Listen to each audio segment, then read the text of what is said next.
Welcome to the Longbox Paradox, episode 27.5.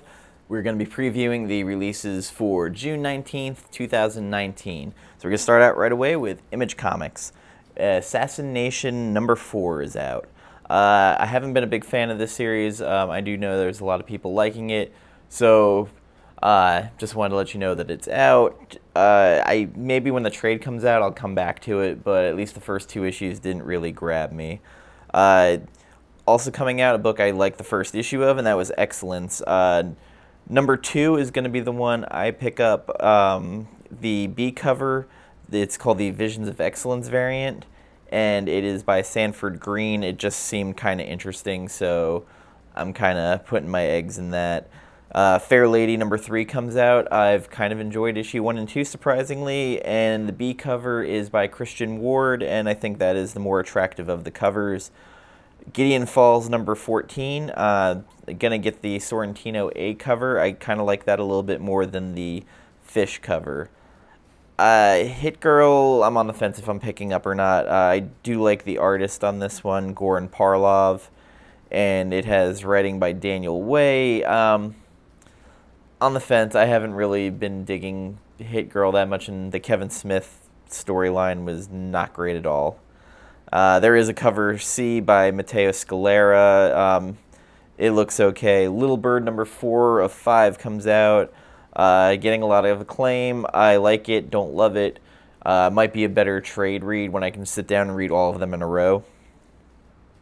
Monstrous number... Oh, actually, first. Middle West number 8 comes out. Highly reviewed. I gotta say, the writing by Scotty Young has been actually very good on it. This is another one of those books I feel will do better when it comes out in trade. Like, we're gonna start seeing people all of a sudden really talking about it a lot. Monstrous number 23, Marjorie Liu and San Takeda, great story, great art. Love this series. There also was a tag on Instagram, Monstrous Monday, for people to kind of show off their Monstrous books. Always interesting to kind of get involved in that a little bit. Skyward number 14, totally digging this book. Really enjoy it. Just a great concept.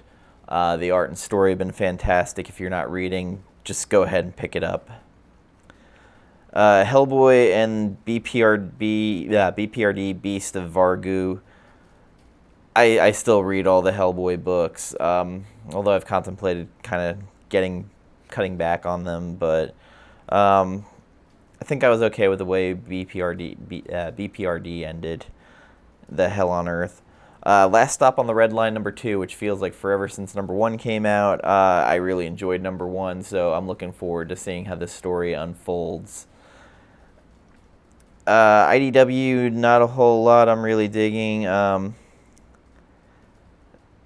Some of the TMNT, the Macro Series trade paperback would probably be about it. Usagi Yojimbo number 1, Sansaki cover.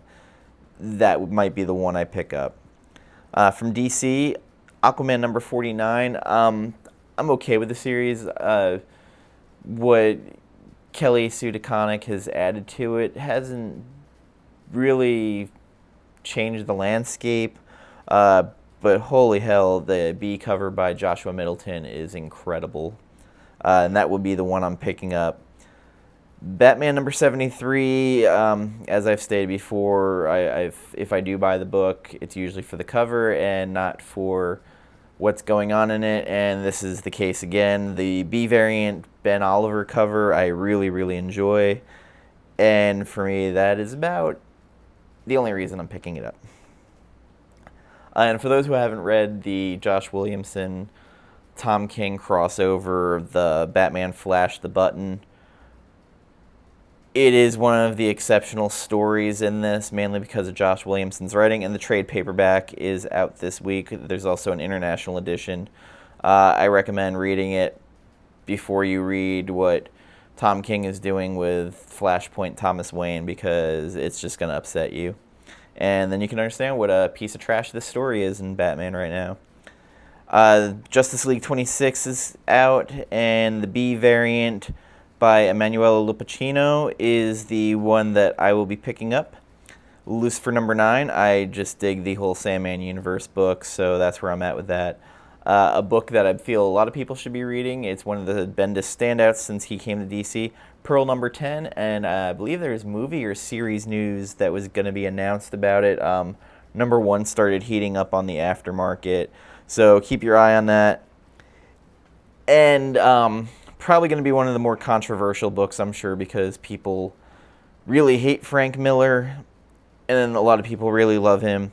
But Superman Year One comes out from the Black Label line, the oversized magazines, oversized kind of almost magazine format. And there is a Miller cover and a Romita cover. I'll be picking up the Miller cover. I know he's been trying to be able to write a Superman story that didn't have Batman in it for quite a few years. And I'm looking forward to what he does, what his take's going to be, since Black Label kind of doesn't associate with any of the normal universe. So seeing Frank cut wild on this, I'm really curious to see how this will be. Teen Titans number 31. This is a buy strictly for the Alex Garner B variant, which is fantastic. Marvel Comics, Captain America number 11, and the Alex Ross cover is just a standout. The story by Ta-Nehisi Coates has been very good, and just a very good read overall. I recommend it highly. Daredevil number 7 is out. I've been loving this Zdarsky run. Zdarsky actually does the cover on the A, for the A cover, and there is the one I'll be picking up, which is the Lenil Francis Yu Marvel's 25th Tribute variant, and it is a beautiful one, including Fantastic Four and Galactus. Deadpool number 14, book I don't normally pick up. Mark Brooks has a Spider-Man cover on it with the Iron Spider suit, and I'm kind of digging it quite a bit. So that's probably going to be on my list of pickups. Guardians of the Galaxy number 6, Gerald Perel, Marvel's 25th anniversary variant. That is the one I'll be picking up. Marvel's Annotated, be picking up the A cover on this. The B cover is basically the old school cover from the original Marvel's, I think, number 4. There is a C cover also by Stephanie Hans. And actually, I might end up picking this one up because it has Gwen Stacy on it and the Green Goblin, and it's kind of an interesting design.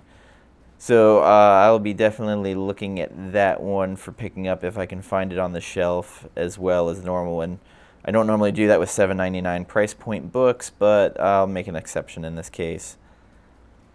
Miles Morales' Spider-Man is out. I guess we'll be seeing more of Starling in that storyline. Savage Sword of Conan is a pickup for me. I've been enjoying it.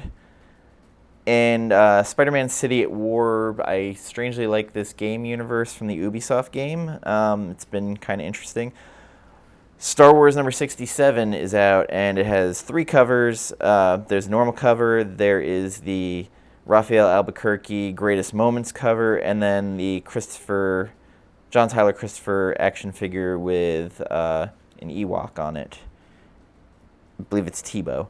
I'll be picking up the Greatest Moments one. There is also, for Dr. Aphra, a Greatest Moments cover also, but no action figure variant.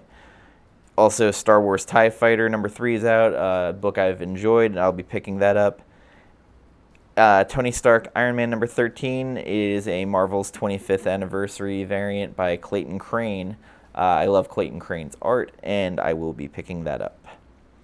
Uncanny X-Men number 20, haven't been really enjoying it as a read, but Will Portacio cover, so that is a buy for me.